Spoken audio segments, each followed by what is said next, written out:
thanks for joining me for the weekly vision update. It's so nice to be back with you all. I was not here last week for the vision update video. I was actually in the Poconos in Hawley, Pennsylvania with my wife and 3 kids at Woodlock Resort. Really enjoying some time away. Our kids started actually in-person school this week, so we wanted to get away to celebrate some birthdays in our family. So thanks for being so gracious to me in my absence. But I am happy to be back with you. Just a reminder, the purpose of this video each and every week is to remind you about the whys behind the what. Here's what I mean by that. There's always lots of stuff going on at the Christian Life Center. And as spring is going to get going, there will be more and more stuff going on. Always stuff going on. And what we don't want to get lost in all the what's happenings is actually why all the things are happening. And so I want to tell you kind of some of the things that are kind of happening behind the scenes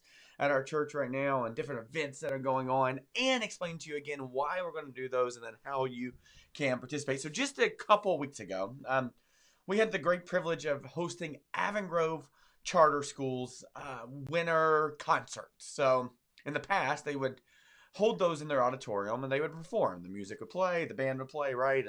The thespians would do their 1-act, 2-act plays, and they put it all together and celebrate it. It'd be a really beautiful winter performance, and it'd be good for students, the parents, all sorts of people. And there's just something about gathering together to be able to do those things, and yet we live in a world where that's really difficult. And yet, 2 things. 1, there are many people who do not feel safe coming indoors right now. 2, for those who do feel safe coming indoors, there's some real expectations that we socially distant, wear a mask. And so for lots of people to come indoors, you need a gigantic space. And guess what? There's not many of those spaces around here in New London Township.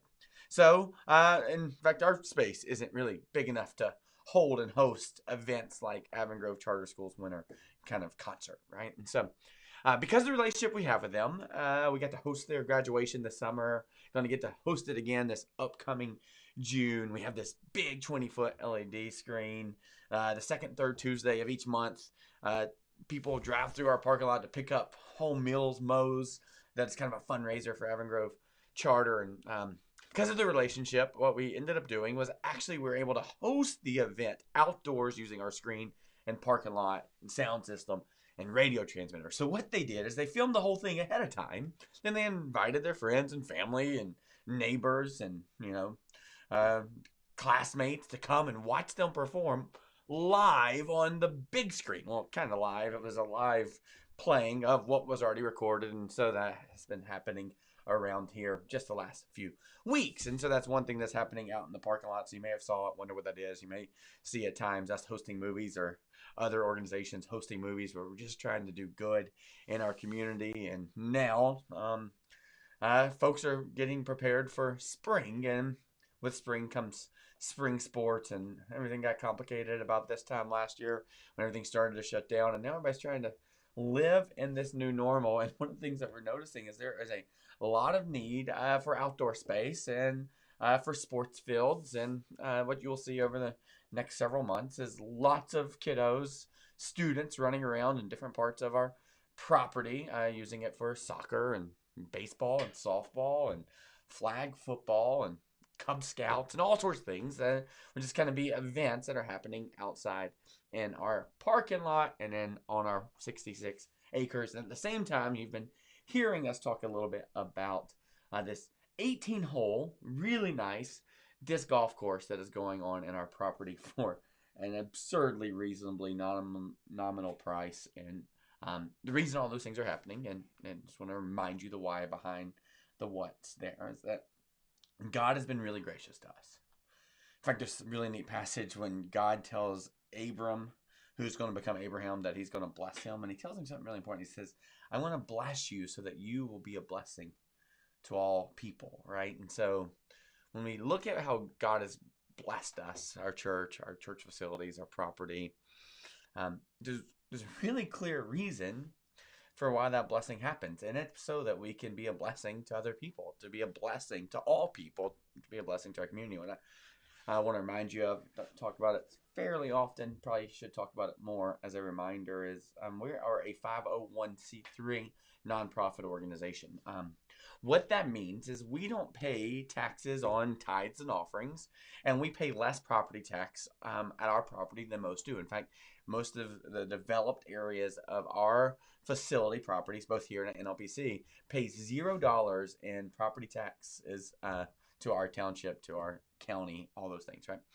And so one of the core convictions for us is, boy, if a nonprofit's going to set up shop right in the middle of a community and not pay tax revenue, property tax revenue, back to the community, right?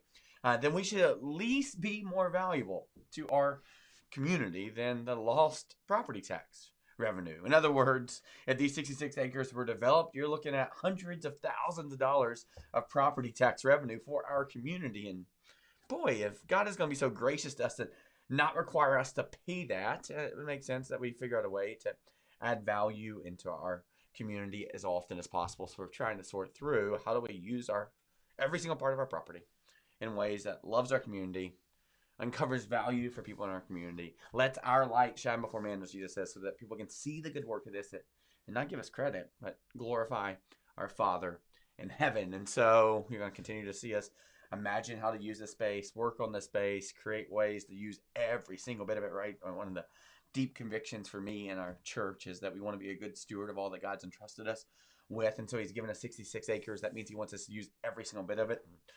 One of the things that happened when we first built this building, as we were planning it, we had this big commercial kitchen, and you know that we don't have a big commercial kitchen. In fact, we continue to talk about it. I can't wait to kind of update you on what's going on there, what our plans are. Haven't actually gotten to any resolution yet. Really, a couple of weeks away, probably, from sorting through if that's part of the the plans for the immediate future, or something we're going to hold off for 2022, 2023.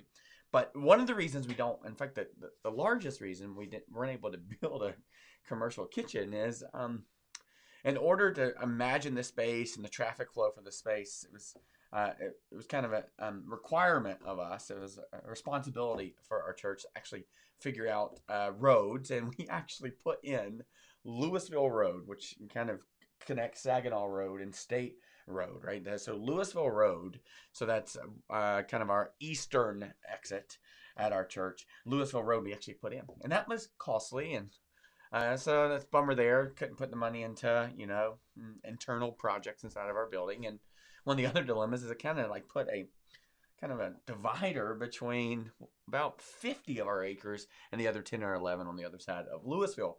And candidly, one of the big bummers is us not being able to use that side of the property. We put in walking trails, we've been able to do stuff there. We have some ponds. There's lots of neat little trails you can run on, ride your bike on. We've been seeing people use the sports fields. But one of the benefits of this disc golf course is it's 18 holes. It'll be a lot of fun, completely free to our community. We certainly hope the disc golf community takes advantage of that, uses it for tournaments, all sorts of other things. But one of the benefits of the disc golf is we're actually able to put 4 of the disc golf baskets or holes on the other side of Louisville, meaning we get to use all of our property. So really excited about that. Wanted you to know that. But that is kind of what's driving that, the why behind the what, is we really do want to be a good steward of all that God has entrusted to us, and it certainly seems like he's entrusted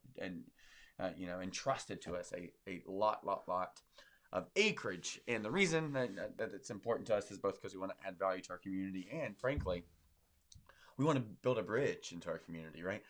If you think about the Greek word the Latin word for priest, right?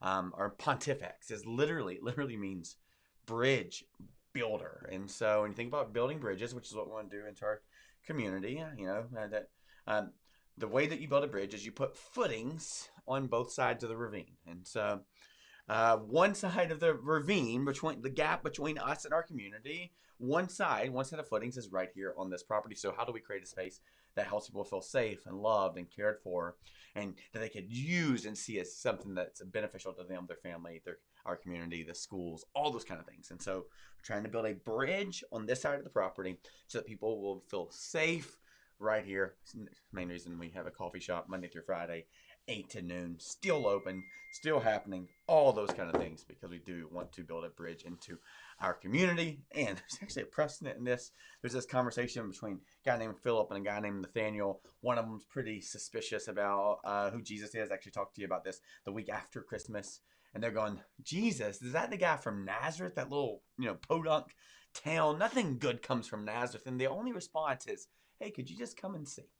And so part of what we want to do is invite people to come and see. So that's what's going on the outside of our property. Inside our property, we're still trying to figure out exactly what a commercial kitchen looks like. We'll keep you up to date. We're imagining right now at the NLPC, our other property, how we can use it with Family Promise for a place to provide shelter to families in our community. So I will update you as soon as we know more information about that. But one of the things I do want to tell you that's happening right now, like literally as I'm in this room, it's happening, is our upstairs auditorium, we had this big stage in it. And in fact, it took up probably 25% of a pretty large room. And we're realizing that we don't really have a lot of gatherings with an upfront person. Plus, we already still have a sanctuary, and we have another sanctuary in LPC. So that and we have, a stage and sound system out in our cafe. And so what we made a decision to do is actually remove the stage from upstairs. So it's about a 45 by 55 room. Then, a fourth of it had this big stage, and now we're kind of clearing that out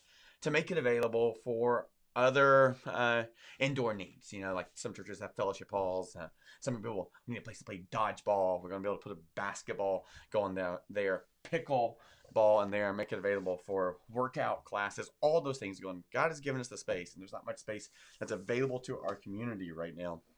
And then we should be using it in a way that brings him honor and glory, makes it simple for people to connect to Jesus and to one another, builds a bridge into our community. So I want you to know those things are kind of happening behind the scenes. And so over the next couple of weeks, we'll be cleaning up, clearing out, and preparing that space to be more of an open shell for multiple reasons. And so you probably go, ooh, I'd like to use that. Oh, I know someone who could benefit from a half-court basketball court. Oh, I know someone who would really like to play pickleball one day or one night a week. And you're going, oh, we have sports fields and a disc golf course. Oh, I know some people who could use that. Oh, we have a NLPC, which is an entire additional, sanctuary and a fellowship or community hall there. Oh, I know some people who can use it. Oh, we could benefit from that. And so, kind of help you understand how you can leverage those resources, like the 20-foot LED video screen outside, all those kind of things. And there's a reason that God's given them to us, is to bless our community. So God has given us these things, just not so we can enjoy them, but that we can make them available and serve and bless our community with it. So you have some ideas of how you can use the space? Great, both indoor and outdoor. What the challenge would be is, hey, would you consider how we can use the space? And by we, I mean you and I. And by we, I really mean you more than I. Can we consider how you can use the space to serve our community? In other words, if you're saying, hey, I think this is a really great space to host the night of playing pickleball, and I'd go, can you be the person to set it up and tear it down, sanitize the room, invite the people into it, and be hospitable and gracious and kind to them with the intention of building bridges to a church family? Because everyone needs a church family. Everyone needs to hear the gospel. You're going, hey, I really know of a couple of little league teams that could use some sports. I was like, oh, that's really great. But could you consider coming out here and hanging out with them? Could you consider connecting with them, showing them hospitality, getting to know them, and then inviting them into, the family? Hey, I know some really think there's be a great opportunity to show a movie and invite a bunch of people to it. And we have this big screen. Or, hey, there's a Super Bowl coming up. There's this big screen. I go, yeah, it's really, really great. But would you consider your part in participating in that? Could you see how this is our stewardship to manage? And by ours, I mean yours and mine and all of our church. And so would you use your time and energy and resources and allow those to collide with our resources in a way that benefits the kingdom and benefits our community? And so, yes, our space is fully available to serve our community, to be a blessing to our community, to uncover value in our community.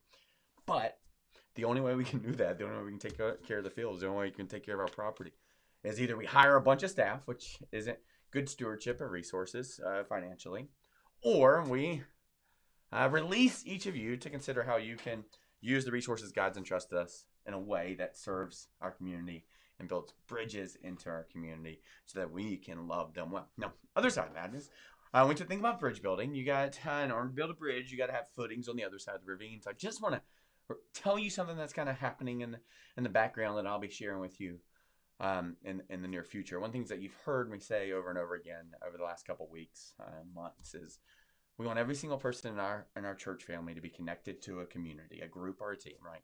And we want every single person connected to those smaller groups or teams or communities to be connected to a mission, meaning serving the community. And we want every single one of those missions to be connected to the least, the lost, and the lonely. So the goal would be to help convince you to get out of some row, get off of your couch, and partner with some other people, like-minded people in our church, to go and do mission. Maybe that's on our property, but more likely it's out into our community, going where people are, right? And we want those people to be the least, the ones who are underserved, less privileged, undervalued, right? The least, the lost, those who really have no clue that there's a God who is madly in love with them, right? So the least, the lost, and the lonely, those who don't have friends, don't have family in the area. And so what we are hearing as we talk to groups about this is going, our group wants to do that, but we're not really sure where or how to do it. While we want to commission you and coach you to do those things, what we're kind of doing right now is we're kind of preparing a catalog and curating opportunities in our community for you to serve. And over the next couple weeks, months, we'll be sharing that list of, numerous, dozens of opportunities, if not more, of ways that you and your community, your family, your small group, your home fellowship group can join together to go build a bridge out into our community to care for the least, the lost, and the lonely. So I just want you to know that's happening. In fact, I'm in a small group meeting tonight. I'll wrap it up right before the vision video tonight. And in that meeting, we'll continue to discuss how do we help every single man, woman, and child in our community be known and loved in some kind of community. How do we help every single one of those communities participate in the mission of the church, which is building bridges into our community, into our world. And how do we make sure all those bridges and all those footings are landing on spot for the least, the lost, and the lonely. So 2 things to consider, or 3, it's time for you to be in a group. If you're already in a group, where should you be serving? And we're going to help you with that. And 3rd, which is how do we use this space? How do you participate in using this church space in a way that loves and uncovers value into our community? So 2021, it's off to a pretty interesting start, but I just want you to know we're not shrinking back. This is a year where we're going to be light in the middle of darkness, because light is what's needed in darkness. Light's not needed in light, it's needed in darkness. And so we're going to move forward, loving our community, serving our community, pouring ourselves and our resources out for our community and world so that they can see the good work that's happening for them, around them, and they can glorify our Father in heaven. He gets all the credit. It's all his work. We just get to participate and have front row seats. So if you have any questions, have any ideas, have any ways that you want to participate in bringing the kingdom of heaven to earth, just let us know. I would say the simplest solution of that is just email me, josh@clcfamily.church. Best place to reach me. And Molly on our staff, she keeps up with that email because, as you know, scattered, disorganized me. So she'll see those as well. Make sure they get in front of my attention and we can respond accordingly. Or if you're kind of a text person or a phone call person, 610-869-2140. Reach us if you got any ideas, or if you just want to talk to someone looking for some community, want to share disappointment, want to talk about sadness or pain, or just looking for a friend. Would you just allow us to kind of be in your circle, in your world? josh@clcfamily.church. Text or call 610-869-2140. Love you guys. Can't wait to wrap up the first part of Happy Strife, Happy Life this weekend, Sunday 9 or 10 or 9 in person, or out in the parking lot 10:45 or 5 online. Definitely worth your time. We're going to land the plane this week, and it will be glorious and challenging. So be safe, be well, and hopefully we'll talk soon. Have a great day.